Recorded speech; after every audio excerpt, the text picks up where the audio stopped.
నమస్కారం, welcome to I dream. నేను మీ విజిత. ప్రస్తుతం మనతో పాటు ఉన్నారు హరీష్ తెన్నేటి గారు. సార్ మామూలుగా మోటివేషనల్ వర్డ్స్ ఎన్నో మనకు చెప్తూ ఉంటారు, ఎన్నెన్నో మంచి విషయాలు చెప్తూ ఉంటారు, స్పిరిచువల్గా ఎన్నెన్నో మంచి విషయాలు చెప్తూ ఉంటారు. ఒక డాక్టర్గా ఆయన వృత్తి ఆయన నిర్వర్తిస్తూనే మనందరికీ ఎంతో మోటివేట్ చేసే విధంగా ఆయన మాటల ద్వారా మనల్ని ప్రేరేపితం చేస్తున్నారు. వారితో మాట్లాడి ఇప్పుడు అసలు ఆడవాళ్లకు సంబంధించిన విషయాలు కొన్ని మాట్లాడబోతున్నాం. ఇప్పుడు అవేంటో మీరు వీడియోలో చూసి తెలుసుకోండి. సార్తో మాట్లాడేద్దాం. నమస్కారం సార్. నమస్తే సార్. సాధారణంగా పెద్దవాళ్ళు చెప్తూ ఉంటారు, ఎవరైనా చనిపోయినప్పుడు కొన్ని సందర్భాల్లో ఎక్కువగా వింటూ ఉంటాం ఈ మాట, అరే చాలా మంచోడు రా, అందుకే తొందరగా పోయిండు, మంచోళ్ళకి ఎక్కువ కష్టాలు వస్తాయి, తొందరగా వెళ్ళిపోతారు, కొంచెం అంటే సాడిస్ట్ లాగా ఉండి ఉన్నోళ్ళు మాత్రం వాళ్ళకి ఆయుష్ ఎక్కువ ఉంటుంది అని చెప్పి కదా. ఎందుకని సార్, ఇది వాస్తవమా లేదంటే పరిస్థితుల రీత్యా మనం మాట్లాడే మాటలు అంటారా? అట్లా అని కాదు, కొన్ని వాటి వల్ల డిరైవేషన్ చేశారనమాట. అంటే ఇక్కడికి వచ్చేది మన బోత్ పాప పుణ్యాలు అనుభవించి వెళ్ళడానికి. కరెక్ట్. ఓకే, పాపాలు ఉంటే మొత్తం ఆ మీటర్ అంతా అయ్యేదాకా వెయిట్ చేస్తారు, పుణ్యం తొందరగా అయిపోతుంది కాబట్టి దే విల్ గో అంటారు. యాక్చువల్గా అయితే అట్లాంటిది ఏది డెఫినేషన్లో మనం చెప్పలేము. కాకపోతే వెనెవర్ పాపము చేసేవాడు జీవితకాలం ఎక్కువ ఉన్నట్టుగా అనిపిస్తుంది. మీరు గమనించి చూడండి, ఏదైనా కష్టంలో ఉంటే ఎప్పుడవుతుందిరా ఈ సమయం అనిపిస్తుంది. ఏదైనా సుఖము ఆనందంగా ఉంటే తొందరగా అయిపోతుంది. ఒక హాలిడే ఫాస్ట్గా అయిపోయినట్టు ఉంటుంది. అదే ఒక sad office or boring day ఎప్పటికవుతుందిరా బాబు అనిపిస్తుంది, అంత పెద్దగా ఉంటుంది. సో అందుకని అట్లా పాపము ఎక్కువ రోజులు అనుభవించాల్సిన పరిస్థితి వస్తుంది అంటారు. సో అందుకని పాపం చేసే వాళ్ళు ఎక్కువ బ్రతుకుతారు అని. ఇది అర్థం చేసుకుంటే మనము ఎన్ని రోజులు బ్రతికాము అనేది కాకుండా మన బ్రతుకులో ఎంత ఆనందాన్ని నింపుకున్నాము, ఎంత పాజిటివిటీని నింపుకున్నాము, ఎంత పుణ్యాన్ని నింపుకున్నాము. ఓకే, ఇది చాలా ఇంపార్టెంట్. పుణ్యం అనగానే చాలా మందికి డౌట్, ఏంటి పుణ్యం, వాట్ ఈస్ పుణ్యం? ఓకే, ఒక్కటే మన లైఫ్లో పాపము లేకపోతే పుణ్యమే. ఓన్లీ పాపం ఈజ్ అవిద్య. అవిద్య అంటే నా గురించి నేను తెలుసుకోలేకపోవడం పాపం. ఓకే ఓకే, మన గురించి మనము తెలుసుకోలేని, నేను నా లోపల ఉండే ఈ స్వరూపాన్ని తెలుసుకోలేనన్ని రోజులు అది పాపము కిందే మరలా జన్మ ఎత్తూ వస్తాం. సో అవిద్య లేకుండా అన్నిటినీ తెలుసుకునే ఆ ఒక్క ఆత్మస్వరూపాన్ని మనం గమనించుకోవాలి అంటారు. సో అది కాక మిగతా ఏమి చేసి దాని క్రెడిట్ తీసుకుంటున్నా అందులో ఇది పాపం పుణ్యం అన్నీ వస్తాయి. అవును, అన్నీ వచ్చినవన్నీ అనుభవిస్తాం. తెలిసి చేసిన పాపము కానీ, తెలియని చేసింది కానీ, లేకపోతే ఎవరి ద్వారానో కానీ, ఫ్యామిలీ కుటుంబ ద్వారం కానీ, లేకపోతే మనం అన్న మనసా వాచా కర్మణ, మాటలతో చేసిన పాపము మాటలతోను, చేతలతో చేసిన పాపం చేతలతోను, మనసుతో చేసిన గాయం మనసుతోను అనుభవించి తీరతాం.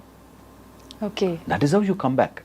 మనసుతో చేసింది ఎవరినైనా మనసులో చెడు అనుకున్నా సరే మళ్ళీ మనకు మానసిక రోగం వచ్చి అనుభవించే వెళతామంటారు.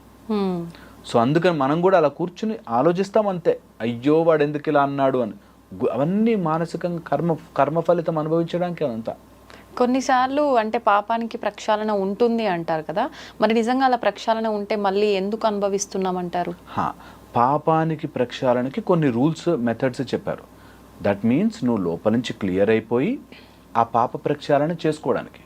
ఇక్కడ రోజు చేసే తప్పులన్నీ చేసేస్తూ ప్లస్ ఒకసారి వెళ్ళి ప్రక్షాళన చేసుకుంటాను అంటే కాదు. వీటన్నిటికీ క్లియర్ రూల్ ఉందండి. దట్ యువర్ ఇంటెన్షన్ ఆఫ్ పాప ప్రక్షాళన ఈజ్ సో ఇంపార్టెంట్. నేను చేసిన తప్పులన్నీ చేసి 60 ఏళ్ళకి ఒకసారి స్నానం చేసేస్తాను, లేకపోతే ఆ వ్రతం పూజ చేస్తాను, ఈజ్ రాంగ్.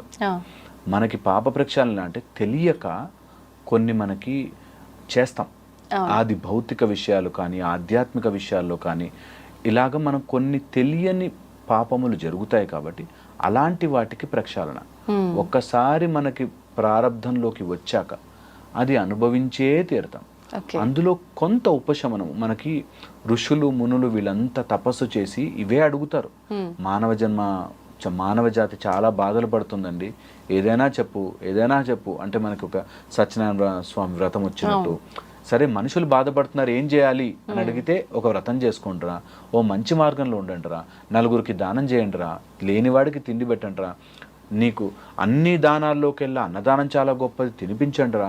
ఇలాగ మనకి ఎన్ని రకాలుగా చెప్పారంటే, నువ్వు భూదానం చేయండి అంటారు, గోదానం చేయండి అంటారు. ఎందుకంటే నువ్వు ముందు ఫస్ట్ నేను పాపం చేశాను, నేను తప్పు చేసి ఉండొచ్చు, దానివల్ల అనుభవిస్తానేమో, నేను మంచి మార్గంలోకి వెళ్ళాలి అనే ఆలోచన రావడం చాలా గొప్పది. ఓకే, నేను తప్పు చేసుంటానేమో, నేను డబ్బులు ఇచ్చేంత స్తోమత లేదేమో, నలుగురికి మంచి మాట సహాయం చేస్తాను, లేకపోతే అట్లీస్ట్ ఎవరికైనా అన్నం వడ్డన చేస్తాను, సర్వ్ చేస్తాను, కర్మ రూపంలోనూ చేస్తాను. లేదు ఏమీ కాకపోతే నలుగురికి హాని కలిగించే మాటలు కాకుండా పాజిటివ్ మాట్లాడతాను. Something like that. మనకి పాప పరిహారం చెప్పారు. మనకి పాప పరిహారాలు అంటే ఓన్లీ ఏదో సినిమాల్లో చూపించినట్టు కాదు, చాలా ఇంట్రికేట్ లెవెల్ నుంచి పాప పరిహారం ఉంది. చాలా సింపుల్వి, మీరు నమ్మరు ఎట్లాంటి పాప పరిహారాలు ఉన్నాయి తెలుసా. ఎప్పుడైనా మనకి ఆవు కనిపిస్తే 2 బనానాలు పెట్టండి, 2 అరటిపళ్ళు, అలాంటివి కూడా మనకి చాలా శనగలు ఇవ్వండి, లేకపోతే ఇంత వ్రతం చేసో లేకపోతే ఏం చేసి కొంచెం ప్రసాదం పెట్టండి. స్మాల్ థింగ్స్ అక్కడి నుంచి మొదలుపెట్టి చాలా పెద్దగా ఏదైనా చేసుకోవడానికి ఉన్నాయి, కానీ వాటి వల్ల డైరెక్ట్ ఎఫెక్ట్ కాదు, ఇండైరెక్ట్ ఎఫెక్ట్. దట్ నువ్వు ఓకే నేను తెలియక ఏదైనా తప్పులు చేసుండొచ్చు, ఏదైనా పాపము చేసుండొచ్చు, ఆ పాపాన్ని పోవడానికి శాస్త్రము రకరకాలుగా డివైడ్ చేసి పెట్టింది. దట్ డజంట్ మీన్ ఇవి చేసేస్తాను నేను మళ్ళీ పాపాలు చేస్తాను అనే మైండ్ సెట్ ఉన్నవాడికి అది పని చేయదు. As simple as that. So నేను తప్పులన్నీ చేస్తాను, ఒకసారి పుష్కరాల్లో మునిగేస్తాను కాదు. అది యాక్చువల్గా కూడా మన హిందుత్వాన్ని అర్థం చేసుకున్న వాళ్ళు అందరూ అర్థం చేసుకుంటారు. నీకు భగవంతుడి సాక్షాత్కారం రావాలి అంటే గుడిలో కూర్చున్నంత మాత్రం రాదు, నా మనసు ప్యూరిఫై అవ్వాలి, గుడి కూడా నాకు ఒక మాధ్యమం అవుతుంది అని తెలిసే వెళ్తాం అందరం కూడా.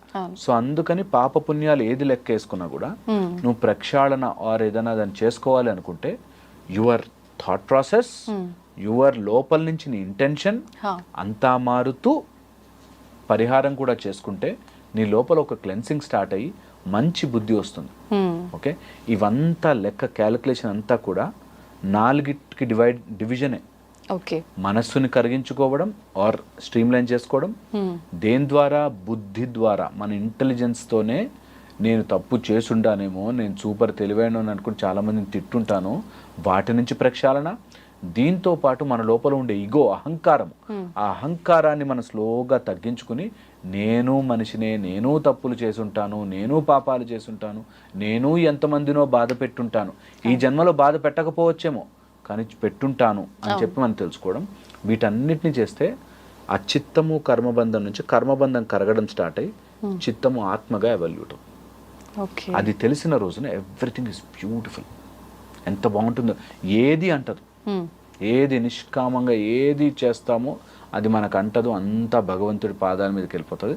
మనం వీఆర్ ప్యూర్ సోల్గా ఎవాల్వ్ అవుతాం.